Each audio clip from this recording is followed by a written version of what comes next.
Section 10.2 is called Representations of Three-Dimensional Figures. And so you're going to copy down this whole slide, including the title, the definition, and the drawings.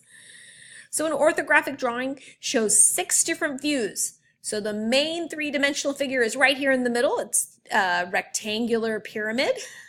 And so if you look at it from the top going down, it looks like this. If you look from the bottom up, it looks like this. Then there's right and left and back and front. Okay, so make sure you get all those copied down. On the next slide, you're going to draw an isometric drawing. So write down the definition and draw exactly what you see here. Pause it if you need to, but an isometric drawing is a way to show 3 sides of a figure from a corner view. You can use isometric dot paper. So special paper has these little dots on it. And this paper has diagonal rows of dots that are equally spaced in a repeating triangular prism. It's kind of going to turn and tilt the drawing at the same time. Pause it if you need to finish drawing.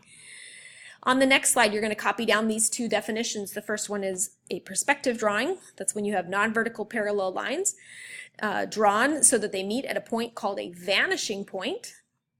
The vanishing points are located on a horizontal line called a horizon.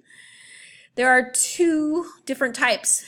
There's a 1-point perspective drawing and a 2-point perspective drawing. Finish copying that down and then just look at the examples. These you do not need to copy down. It's just showing you the difference between a 1-point and a 2-point perspective drawing.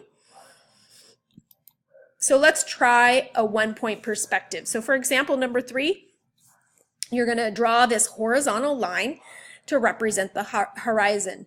You're going to mark this vanishing point on that horizon and then draw an L shape below it. That is going to be the front of your L. From each corner of the L, you're going to lightly draw dashed segments to the vanishing point. So use your pencil, but don't press hard. And from each of the corners, connect to that vanishing point. Okay. Next, you're going to lightly draw a smaller L with vertices on the dashed segments. This is going to be the back of your L.